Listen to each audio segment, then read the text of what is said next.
Please welcome. We have Orange Coast Title here today. We've got Darian Jones and Kevin Kelly, two of my absolute favorite people on the planet. It's very They are nice. here to share Prop 19 niche marketing. I was really excited. I reached out to, I think it was Kevin, because maybe Darian was out of town recently. And I said, hey, what kind of training can you do? And they said, a lot of people aren't taking advantage of Prop 19. I agree. So that's why we are bringing this here to you today. And feel free to take it away, guys, and ask questions along the way. We're all here to have a conversation. Absolutely. So let me just start with it's been kind of interesting. And I'm not a Pollyanna, but I am somebody that looks at different aspects of our business and the adjustments we've had to make and looks for opportunities for us. Some of the greatest things that happened as a result of the pandemic. One, people have really looked at their home. Like, did it work for you? Does it continue to work for you? Too big, too small, too many stairs, too few bathrooms, yada, yada. So people have a much clearer picture of how their house is working for them, which either motivates them or doesn't. I think we've also realized that the consumer is fine, and actually for the first time in a long time is welcoming information from real estate agents, however you want to disseminate that information out, whether that is mailers, phone numbers, emails, or as I kind of propose, kind of a combo platter of the three. So with each opportunity, and legislation is always just that. Okay, when we get a new bill that affects real estate, it's quite a negotiation. We get some of the things we want, and when I say we, NAR, CAR, that kind of thing. And then there's some accommodations we kind of have to make to get the bill through. So we're going to go over that. I'm just going to go over briefly the biggest components of Prop 19. And then I'll kind of bring you to how we use that to effectively farm. So again, Prop 19 there is the umbrella of Prop 13, which used to be 60, 90, 58, 128, all these different propositions. They've all kind of been integrated into one. So let us start with the portion of transferring your tax basis. We have, since the inception of Prop 13, we have always had a form of ability to transfer your tax basis given certain caveats. One, it's your primary residence. Two, you're 55 years old. And then also if you were severely disabled or you were a victim of a wildfire or natural disaster. What we used to have was we would be living in our primary residence for, like, I think I've been here 21 years.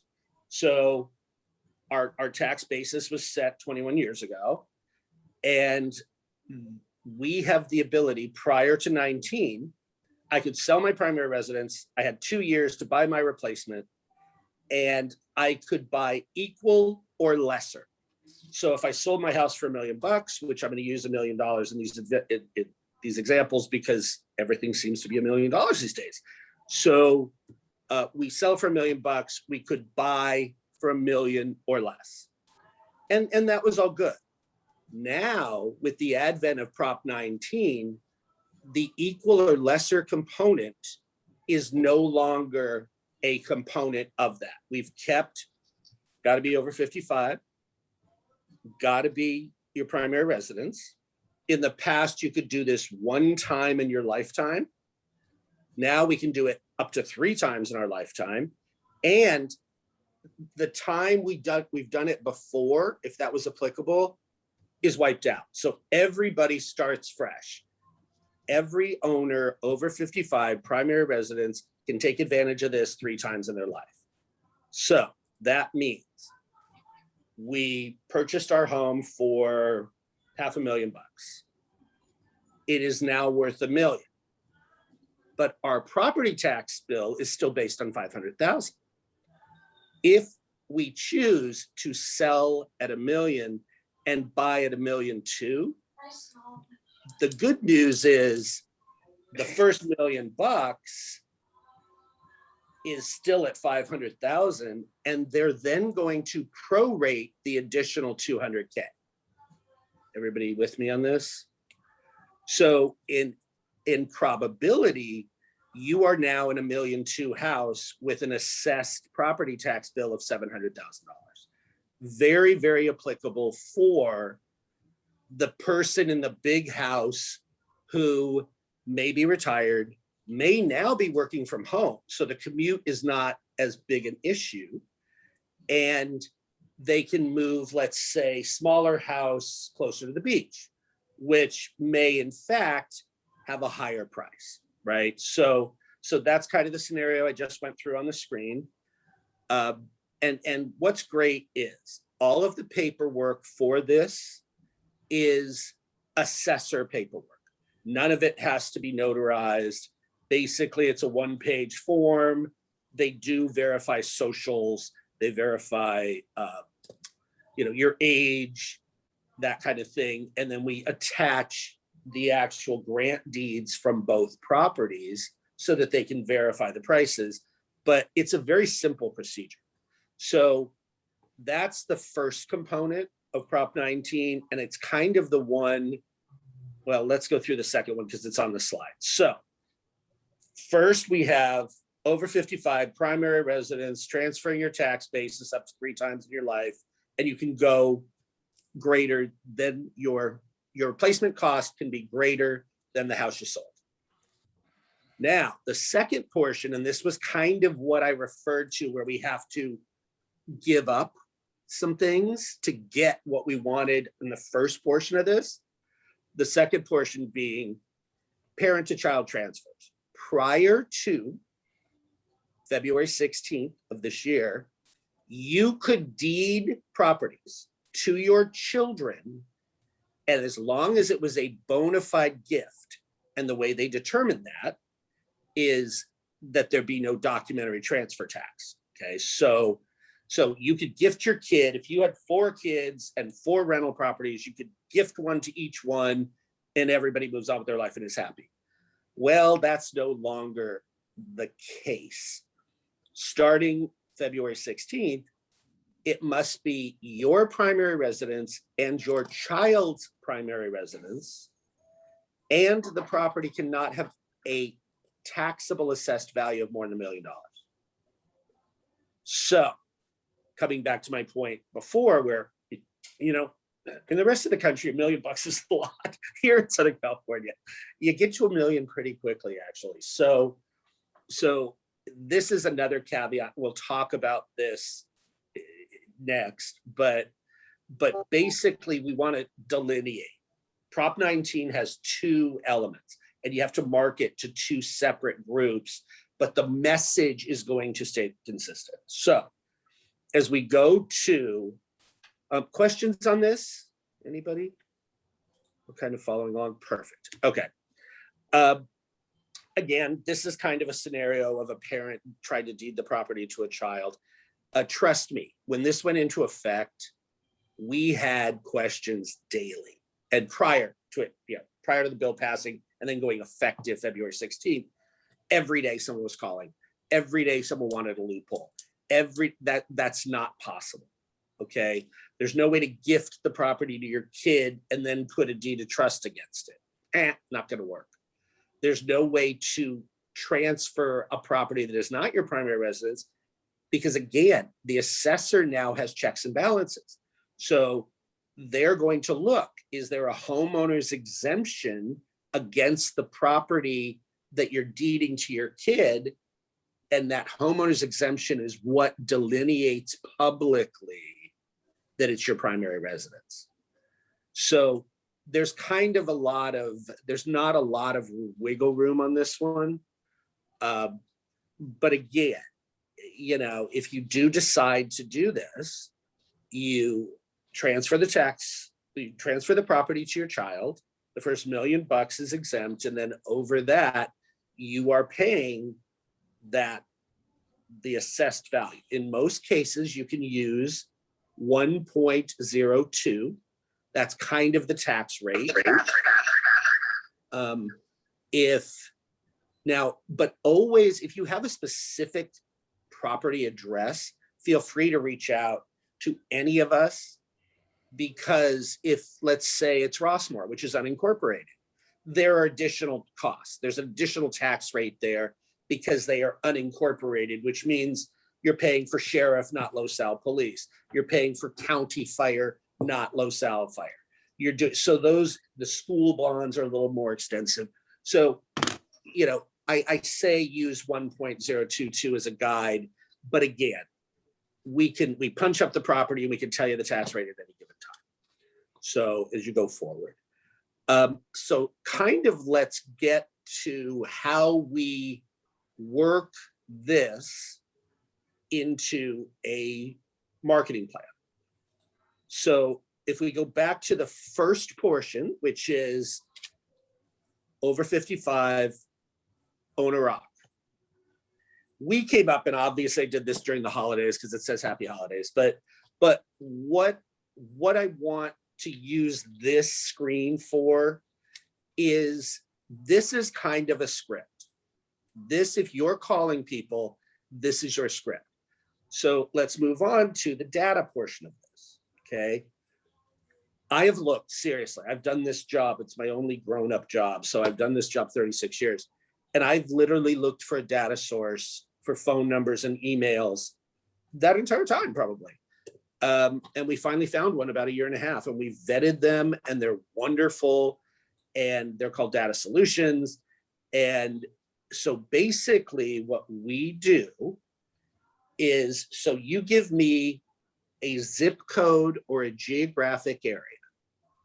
We then pull everybody who's been in their house 20 to 25 years. It's owner occ. So statistically, that tells us they're probably over 55 years old, and it is their primary residence. So we take that data, we send it to you, but then we also send it to Data Solutions, and for 6 cents for a phone number and 9 cents, and that's a cell number, and 9 cents for their email address, you have that information forever. So here is kind of what I suggest.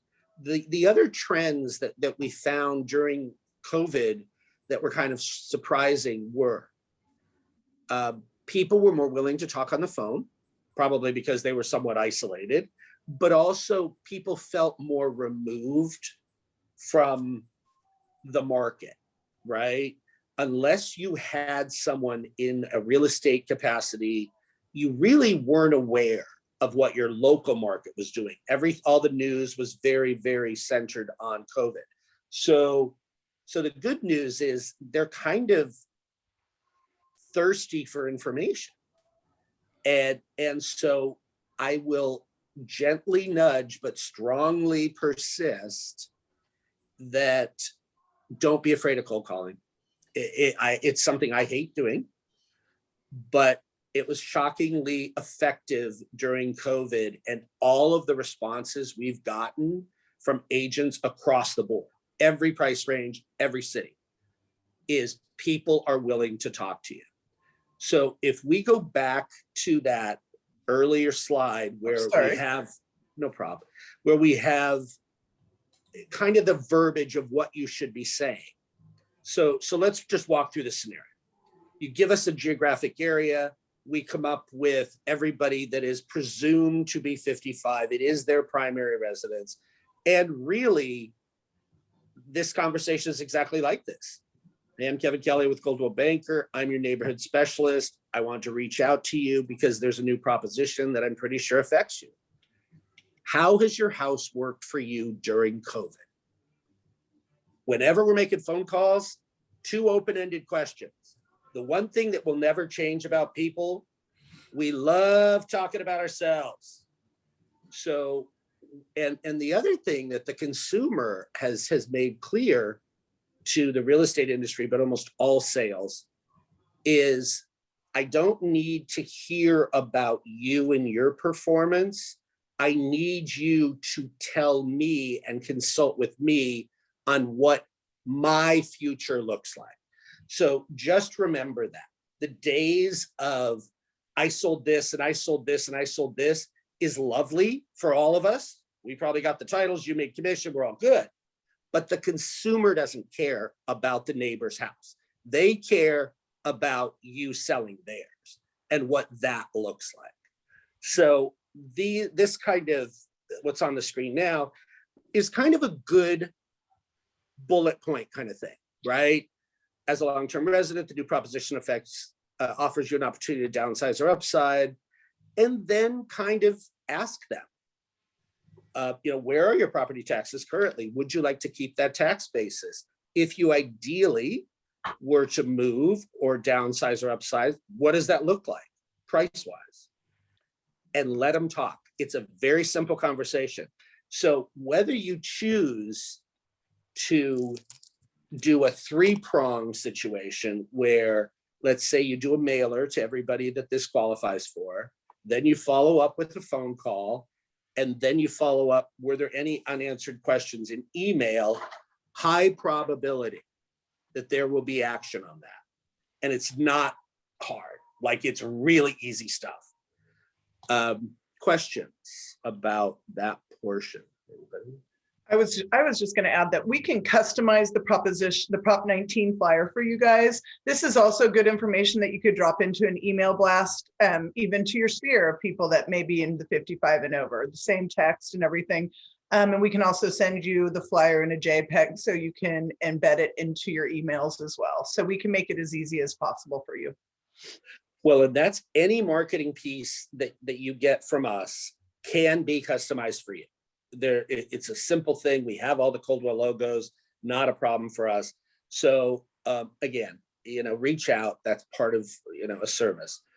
Again, we coordinate the phone numbers and the email addresses. I'm a huge fan of this. For 15 cents a person, you have all their information forever. I think it's well worth it. So now let's say, and this has been proven. Like, people started doing this around February 15th, and the response level has been really, really high. Like, people are interested in what this means to them. So let's move on to the second portion, which is gifting your property.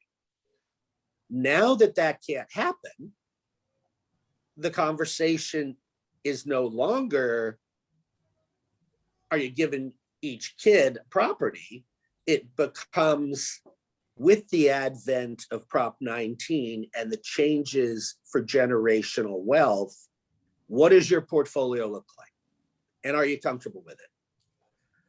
What I think we're going to see, and we're starting to see this already, is lots of investors, like I said earlier, if you had 4 kids, you had 4 single family residences because that seemed fair, right?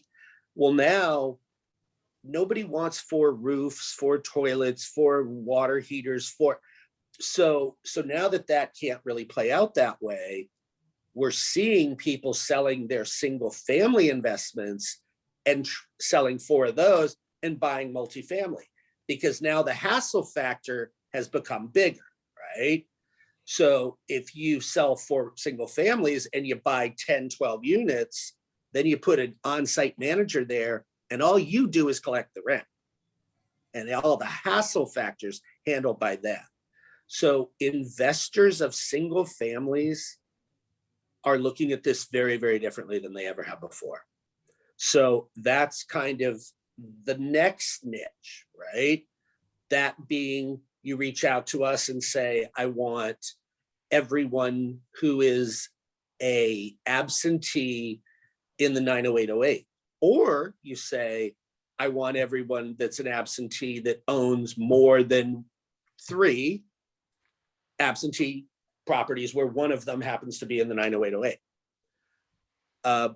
And that way you have a more comprehensive, when you talk to them, you have a more comprehensive view. We're not just talking about 123 Main Street. We're talking about, what about the rental you have in Lakewood? What about the Bellflower property? What about this? What about that? Right? And this is all the greatest change in title has been data mining and our ability to really direct the message to the recipient. I literally, as my Instacart groceries will be delivered next in a half hour, I realize I'm a huge proponent of this Amazon thing, right? It's not a coincidence that they know what I buy and they know what I don't buy. We as real estate agents should be doing the same thing. If our message is geared to, do you want to upsize or downsize, then we should not be talking to the person who closed a year ago. That decision was made and they don't have an equity position, and we're in a different scenario. So if there's one thing you walk away from this today with, is send us your message, and then we're really good at using filters to make sure that that message is filtered 3 different ways, and there's a high probability with each feature or filter that they're your recipient, right? When people are picking their houses on video, we should be able to do that in reverse. Here's my message. I don't want to waste postage time, anything. So I'm going to filter the recipients. And it's a different way of looking at it, but it's really seems to be very effective. So and we're really good at it. We can help you. We can walk you through all that stuff. I think it's kind of the future. I think every sales business will probably have an element of Amazon marketing to it going forward, because you can't fight their success. They created a profile. It's the only time that profiling is okay, guys. They created a profile of each one of us. We should have a profile of who our message is going to resonate with. And I'm a fan of that. And it seems to be working very well. So I kind of want to open it up to questions. It's kind of a brief, I'm not a complicated guy, so I try to keep everything relatively step 1, step 2, step 3, and then you're done. But there have to be questions or things that you might have concerns about, or Darian. Anyone? Kevin, it's Tracy. Hi. Hey. How are you? Thank you so much for doing this. Good. I wrote notes as you were talking. Unfortunately, forgive me, I got a smidge lost on the $1 million to $1.5 million to 2 to 3. Okay, so the stepped up basis. Gotcha. Yeah. So I guess what I'm saying is, if I got a little lost, I need to make sure I can explain it to someone or discuss it with someone in a way that A, I understand it, and B, I explain it so they understand it in terms of what they need to do. Okay, so I'm going to walk you through a conversation with you and I. Okay. I'm you. You're the homeowner. Okay. Yep. I call you. I know that you currently have a tax bill based on $300,000.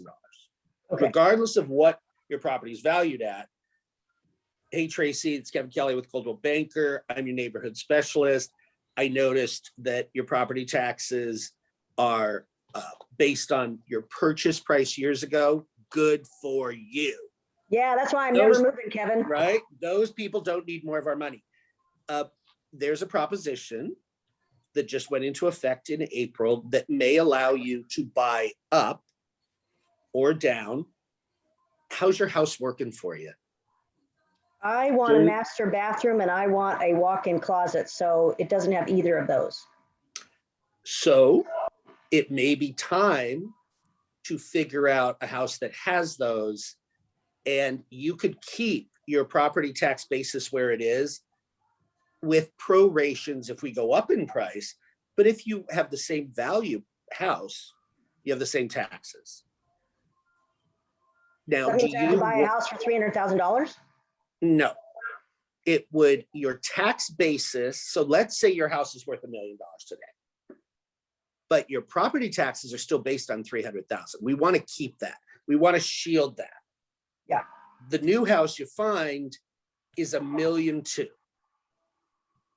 The good news, first million, you're still at 300,000. The difference between the $1 million we sell your house for and the $1.2 million on your replacement house, that gets a new tax bill. So cumulatively, you're now living in a $1.2 million house for $500,000 in property taxes. Oh, I see. I see. And okay, I see. I gotcha.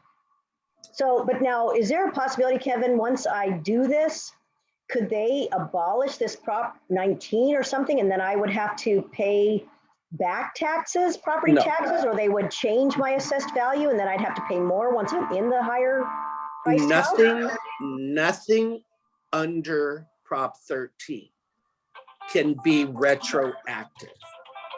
So, but what we have to remember is we have to make sure that we fight against Prop 13 ever being repealed, because all of these other propositions fall under that umbrella.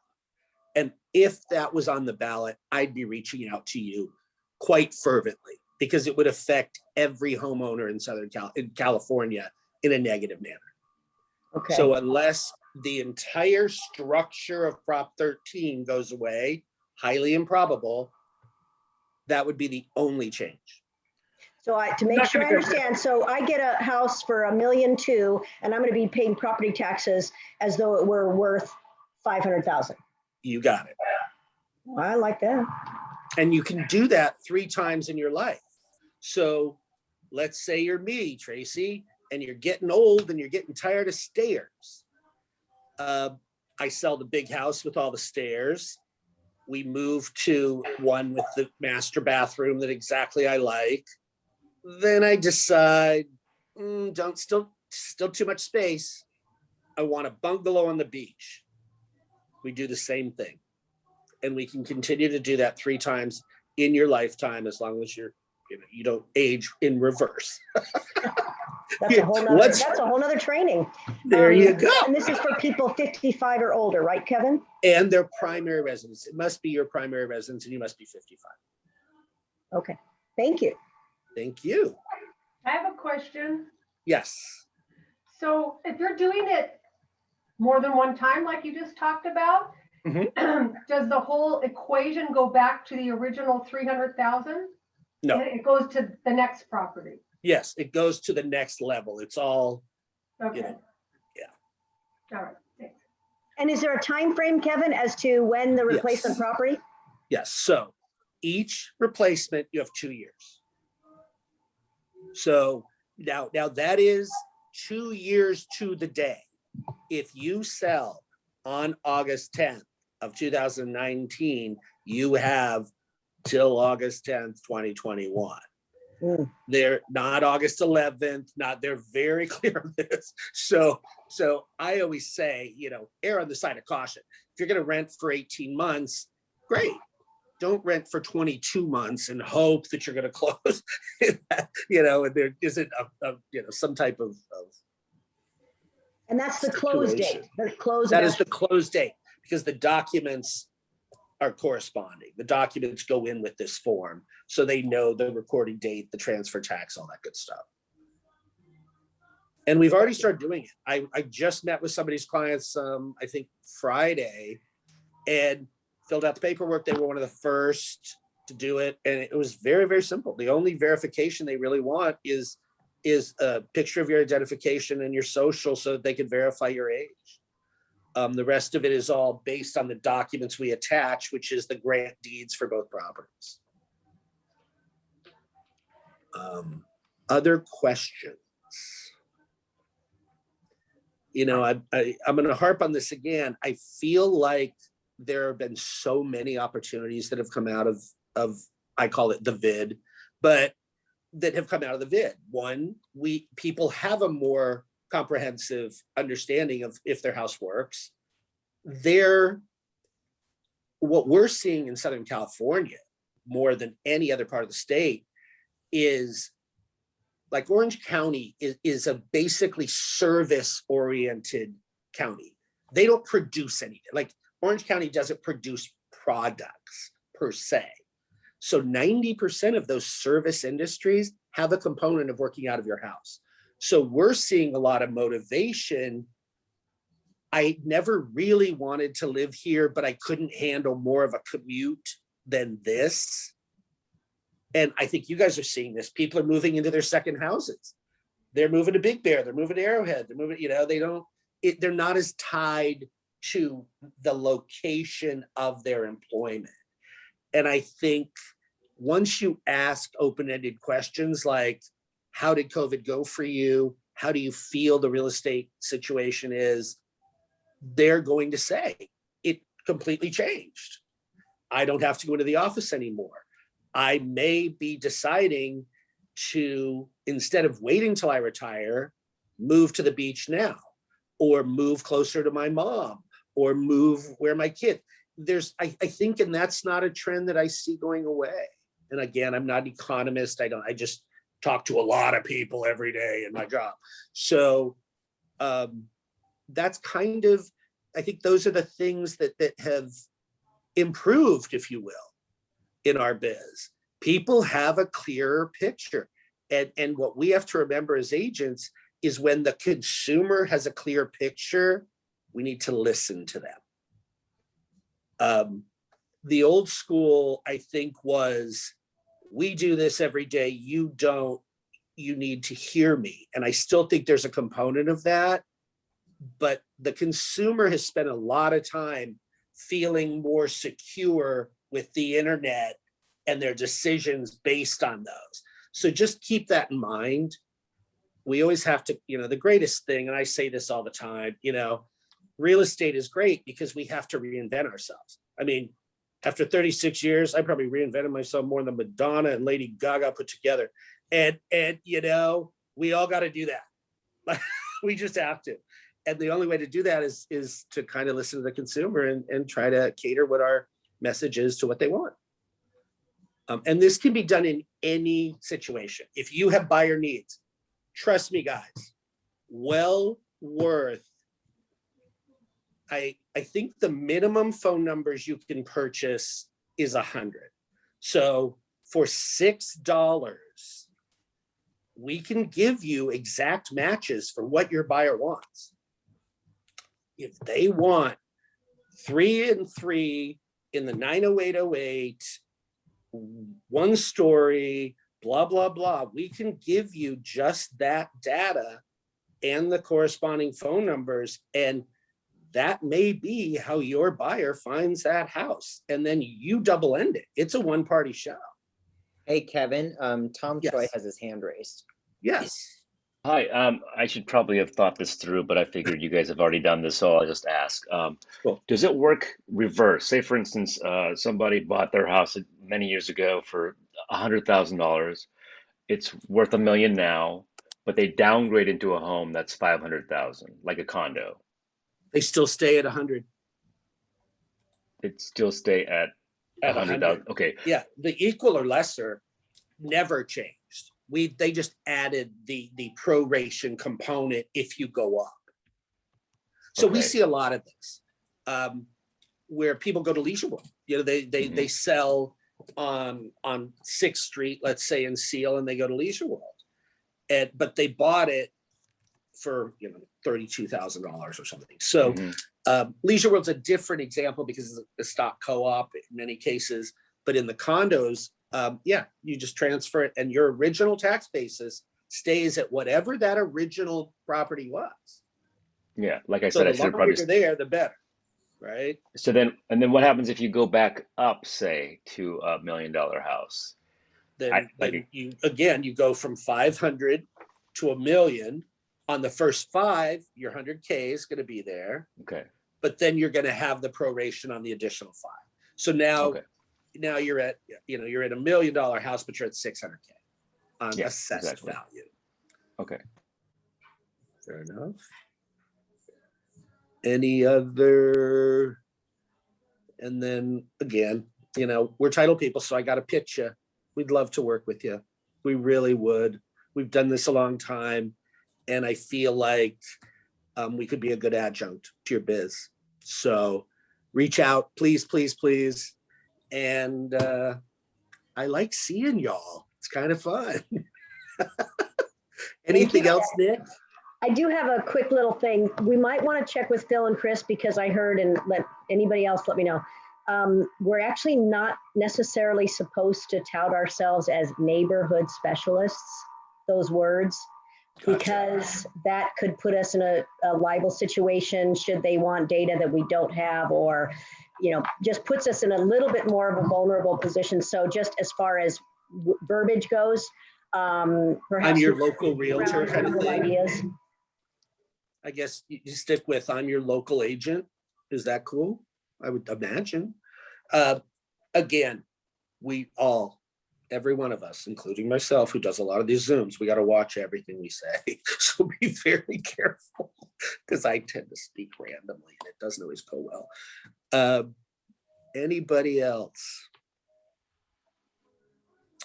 We appreciate your time, guys. Please. Our contact information is in the chat. We're here to help you guys with whatever you need, and we appreciate your time.